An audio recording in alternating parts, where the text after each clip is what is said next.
So let's just say you have $5,000 to invest. What are you going to do with that money? Now, clearly, this is going to change depending on where you are in your investing journey. So let's go over 3 different scenarios on what I would do with $5,000.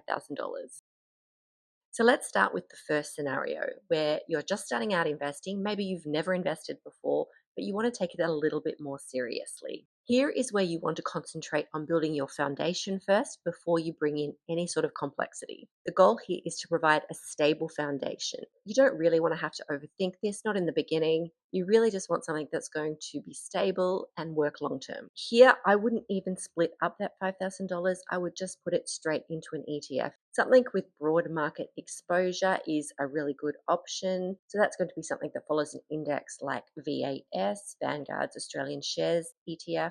The price has grown over 30% over the past 5 years, and it has a 3% distribution yield.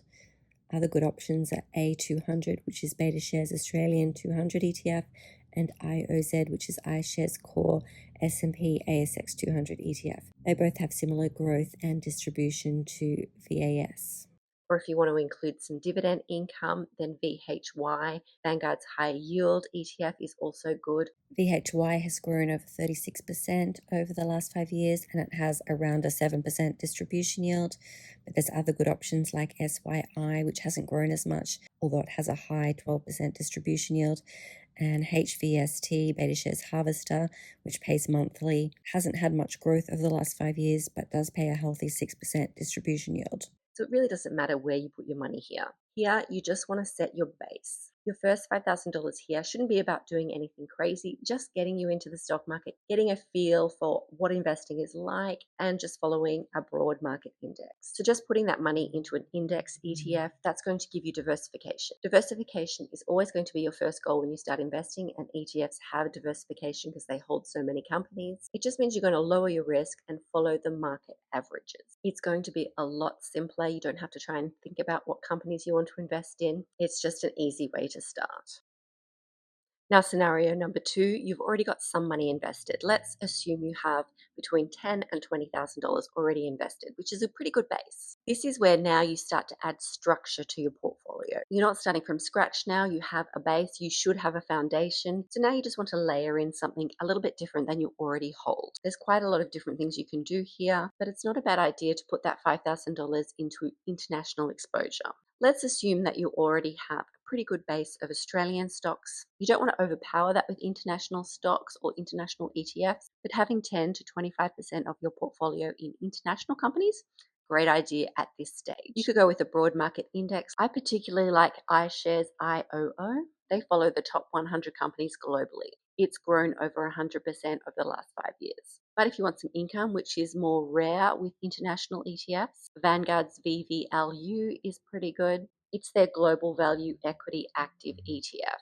Other high-yield global ETFs you might want to look at is INCM, Beta Shares S&P Global High Dividend ETF, and WDIV, State Street's SPDR Global Dividend ETF. Now, you don't have to have any global exposure within your portfolio, but it's not a bad idea to have a little bit. This way, this $5,000 becomes more of a portfolio balancer. It's going to reduce your reliance on the Australian stock market, and global stock markets around the world tend to have higher growth than Australia. Basically, here, you're just expanding your growth exposure. So let's move on to scenario number 3. Say you've got over $50,000 in your portfolio already. So you've already got a really good base. Perhaps you've got some companies that are doing really well.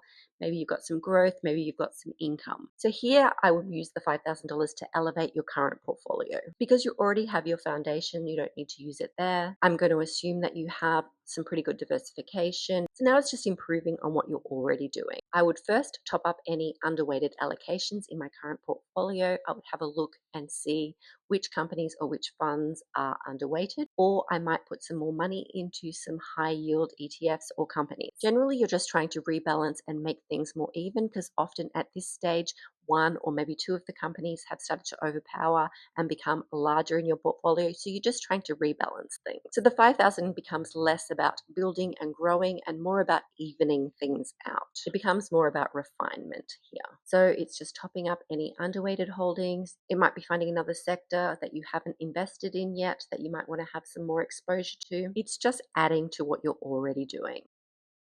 $5,000 is a lot to a new beginner investor, but not so much to an investor that has been investing for a long time. So context matters here. So that is how I would use that $5,000. How would you use it? I hope you've enjoyed this topic, and I'll see you in the next video. Take care.